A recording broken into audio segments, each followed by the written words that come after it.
Pemirsa, terima kasih masih bersama kami dalam iNews Pagi. Seorang pekerja tewas terseret forklift di Desa Kareo, Kabupaten Serang, Banten. Peristiwa naas tersebut terekam kamera CCTV perusahaan.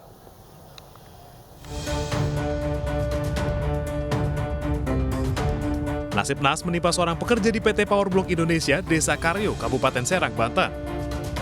Rekaman CCTV memperlihatkan saat korban tertabrak dan terseret forklift yang dioperasikan oleh rekannya sendiri.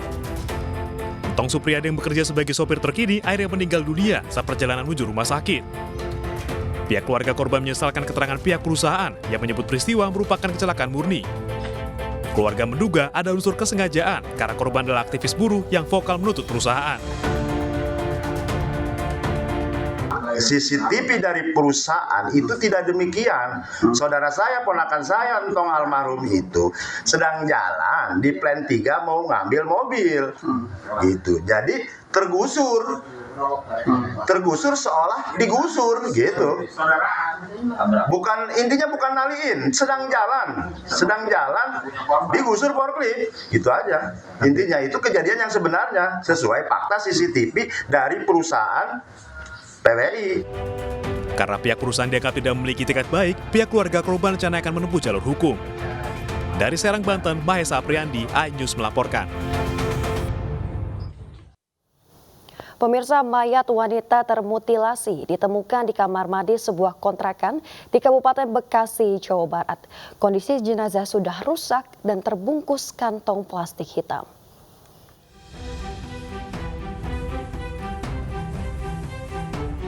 Warga Kampung Buaran, Kabupaten Bekasi, Jawa Barat digegerkan dengan penemuan mayat wanita yang termutilasi.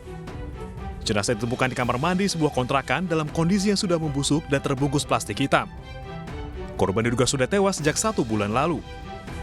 Penemuan korban berawal dari laporan orang hilang ke Polda Metro Jaya. Selain mayat, polisi juga menemukan 2 koper berisi pakaian wanita dan pria di depan kontrakan.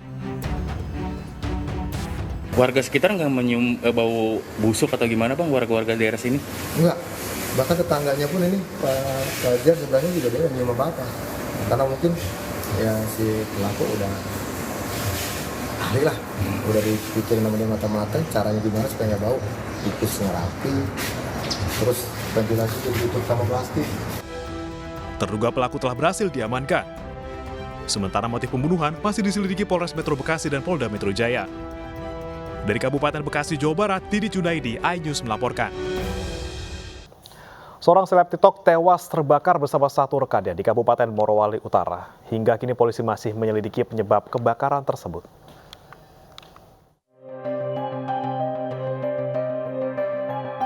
Sedikitnya 2 karyawan termasuk seleb TikTok Nirawan Sel tewas terjebak kebakaran di pabrik smelter 2 di Morowali Utara, Sulawesi Tengah. Saat kebakaran, Nirwana terjebak di kren. Hingga kini, polisi masih menyelidiki penyebab kebakaran di pabrik smelter. Pasalnya sebelum kebakaran ada ledakan terlebih dahulu di tungku nomor 17 smelter 2. Ledakan itu memicu semburan api ke atas, api pun dengan cepat menjalar ke sekitar tungku. Jenazah Nirwana telah dimakamkan di desanya di Desa Bunga, Kecamatan Matiro Bulu, Kabupaten Pinrang, Sulawesi Selatan.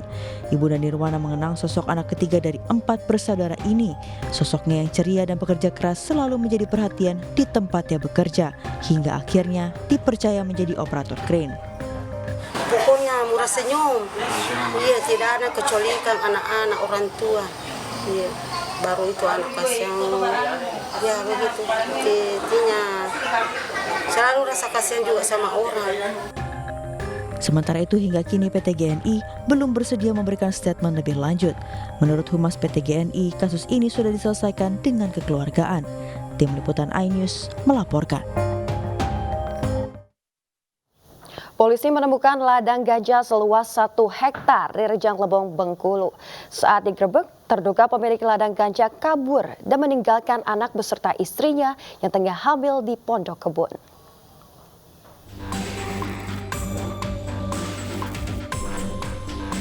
Tanaman ganja usia 3 hingga 4 bulan dengan tinggi sekitar 40 cm dan luas sekitar 1 hektar ditemukan petugas di Desa Airusa, Kecamatan Sindang Dataran, Kabupaten Rejang Lebong, Bengkulu.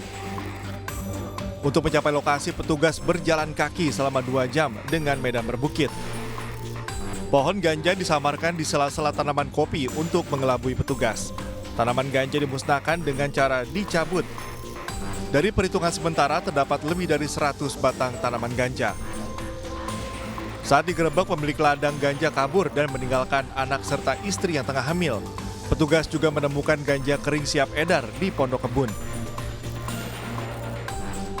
Kita dapat informasi ini dari 1 hari yang lalu dari masyarakat bahwa di Desa Airusa ada penduduk yang melaksanakan kegiatan penanaman ganja. Di TKP kita temukan 2 penduduk, 2 warga, ya, suami istri, yang mana untuk suaminya dengan inisial saudara R itu melarikan diri dan kita mengamankan.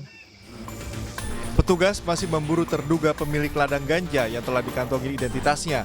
Untuk kepentingan penyelidikan, sebagian tanaman ganja diamankan di Polres Rejang Lebong sebagai barang bukti.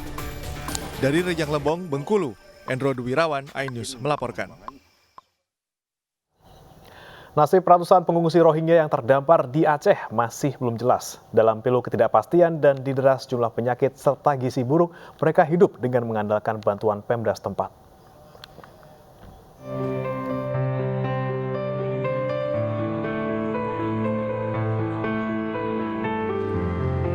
...57 pengungsi Rohingya masih bertahan di lokasi penampungan Dinas Sosial Aceh di Aceh Besar, Aceh.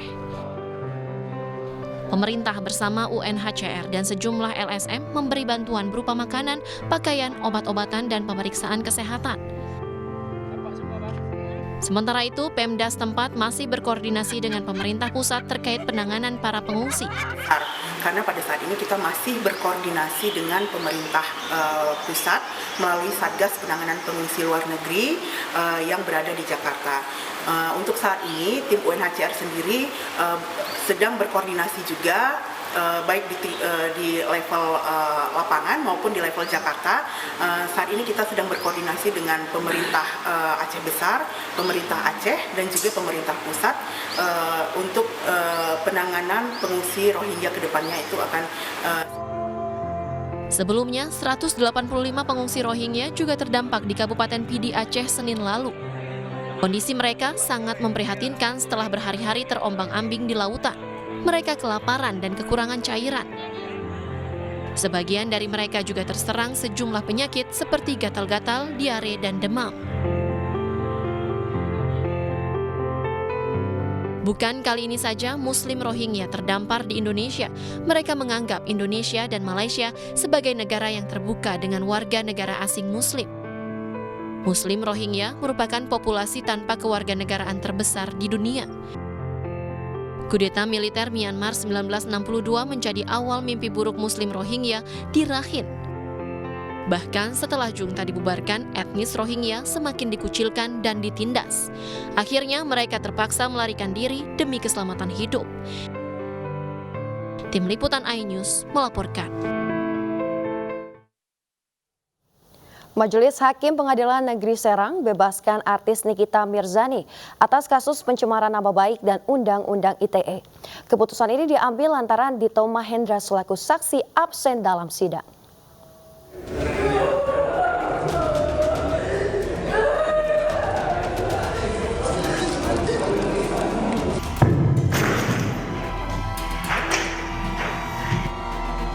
Artis Nikita Mirzani histeris usai mendengar keputusan Hakim Pengadilan Negeri Serang, Banten yang membebaskan dirinya atas kasus pencemaran nama baik dan Undang-Undang Informasi Transaksi Elektronik.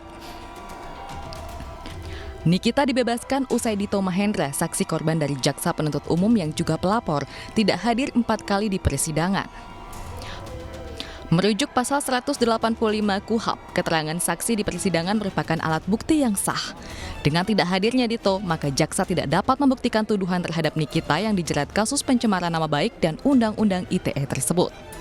Memang Dito telah melecehkan lembaga peradilan maupun lembaga adiaksa, sehingga majelis hakim mengambil keputusan tuntutan jaksa penuntut umum tidak dapat diterima. Sebelumnya, Majelis Hakim Pengadilan Negeri Serang juga telah memberi kesempatan jaksa untuk memanggil Dito Mahendra. Diduga Dito tidak pernah hadir di persidangan karena berada di luar negeri, namun alasan ini tidak diterima hakim. Sidang pun sempat berjalan dramatis. Dalam sidang yang berjalan pada tanggal 19 Desember 2022, Nikita Mirzani sempat tak kuasa menahan emosi.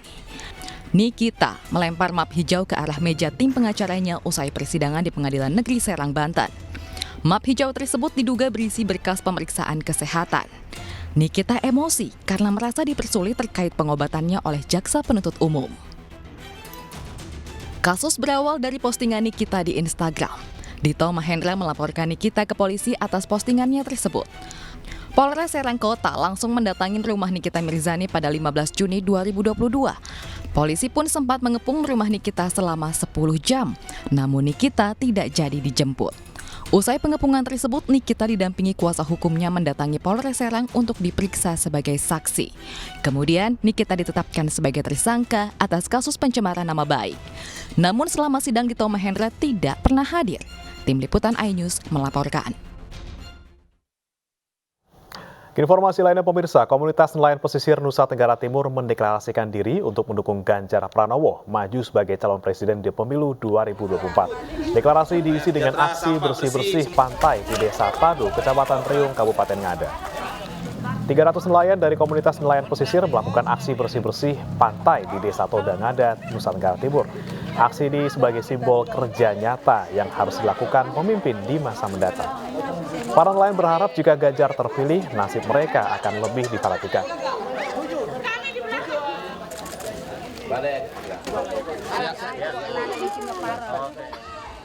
Bapak Ganjar terpilih jadi presiden, ya memperhatikan kami khususnya di wilayah Indonesia Timur yang sejauh ini secara infrastruktur maupun konsep pembangunan itu masih sangat jauh tertinggal. Aspirasi dari para nelayan untuk Pak Ganjar sudah pasti peningkatan kualitas hasil penangkapan ke depan.